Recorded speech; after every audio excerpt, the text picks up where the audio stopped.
Hello, boys and girls. I hope all of you are having a wonderful day.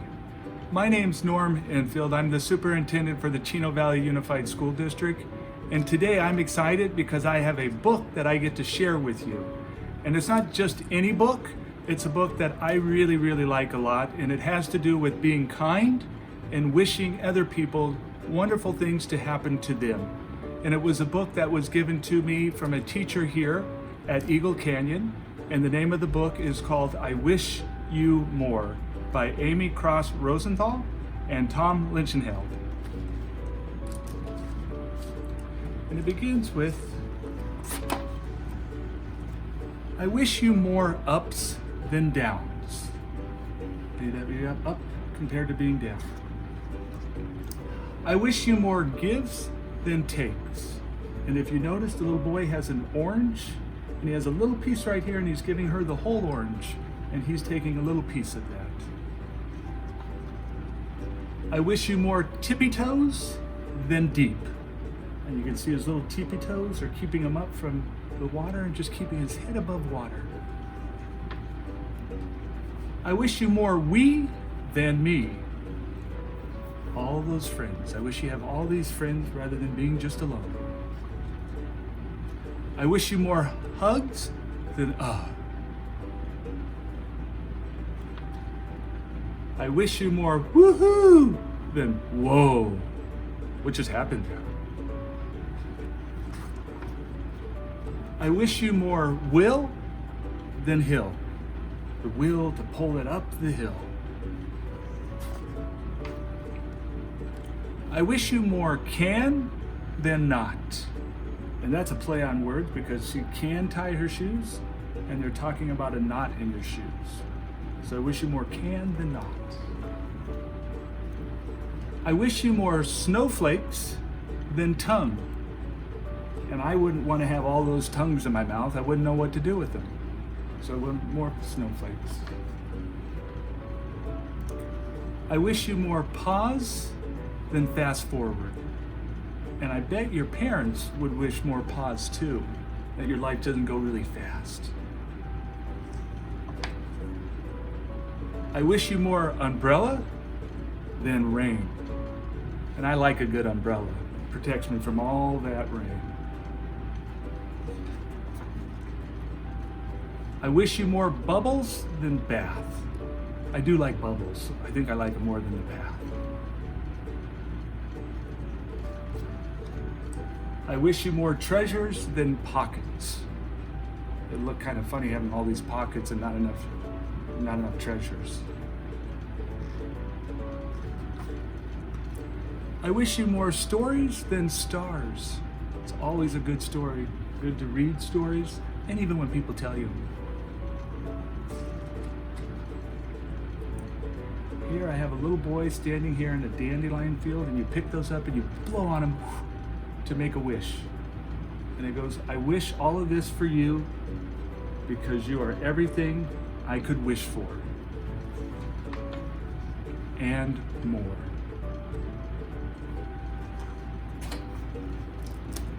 And the one thing I wish for all of you is I wish really soon I can come back and actually visit you in the classroom. Thank you and have a wonderful day.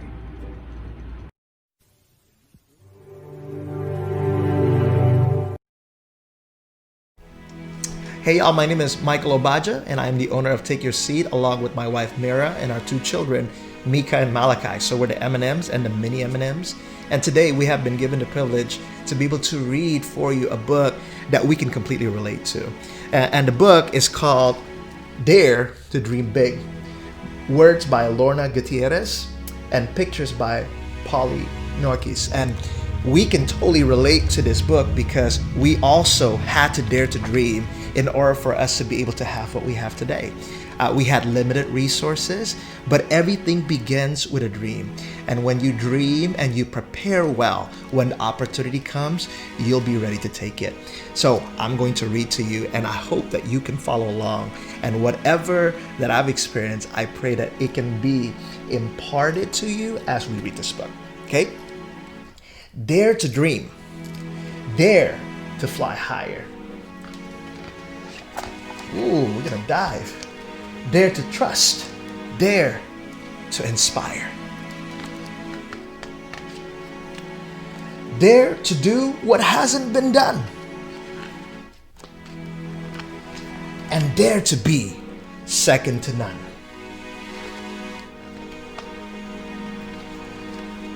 Dare to see what others don't. Dare to speak when others won't. Dare to reach out and take a chance. Dare to sing and dare to dance. Dare to have a hand to lend. Dare to be your own best friend. Dare to enjoy a silent night. Dare to be a shining light. Dare to be who you truly are. A light in the dark. Be you, a star. The end.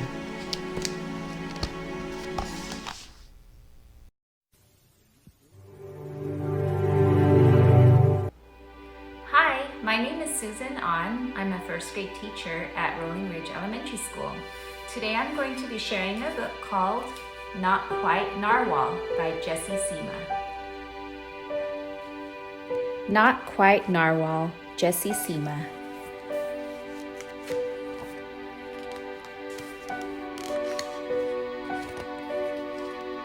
Kelp was born deep in the ocean. He knew early on that he was different from the other narwhals. His tusk wasn't as long as everyone else's. He had different tastes in food. And he wasn't a very good swimmer.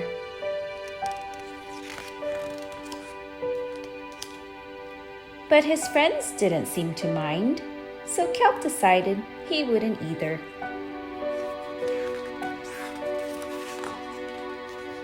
That is, until he was swept away by a strong current. I wish I were a better swimmer.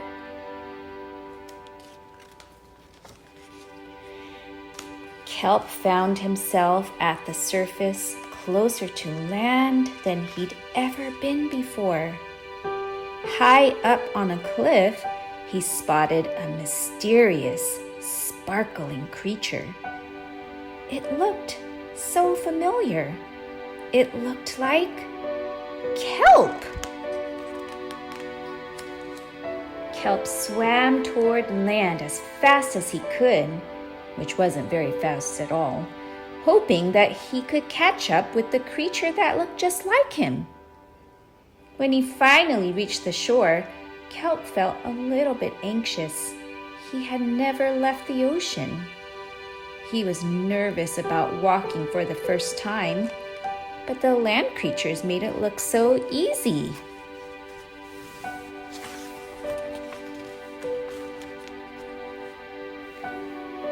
Oof!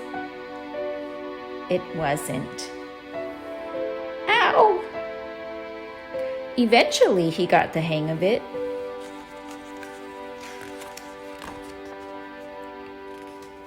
Everything on land was strange and beautiful, but also kind of scary.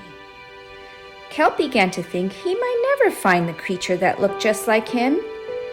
But as he stumbled out of the forest, land narwhals! Actually, we're unicorns, and by the looks of it, so are you.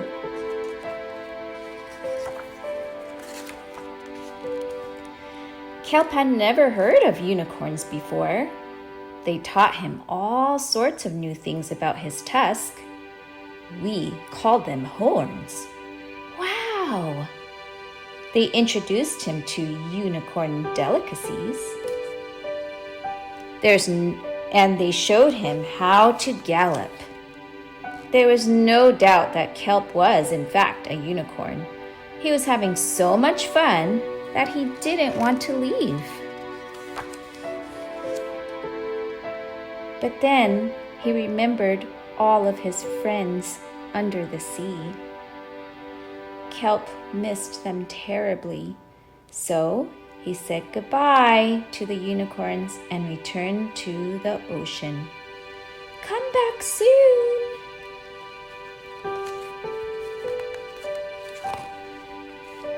Kelp swam toward home as fast as he could, which wasn't very fast at all, hoping that the narwhals would still like him now that he was a unicorn. When he finally arrived, Kelp had butterflies in his stomach. Welcome home, Kelp! Kelp took a deep breath and told his friends the news. It turns out I'm not a narwhal. Of course you aren't. I'm a unicorn. We all knew that. They took it quite well. Kelp was happy to be home, but now that he'd experienced life on land with the unicorns, he couldn't seem to forget them. Did he want to be a land narwhal with the unicorns? Or a sea unicorn with the narwhals? Kelp couldn't decide. But then he realized that maybe, just maybe,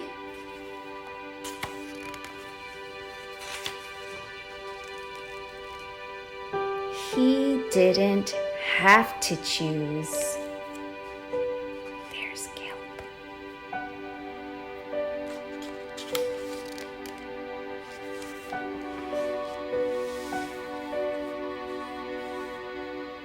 I'm a unicorn. And that was the end. I hope you enjoyed the story. Goodbye.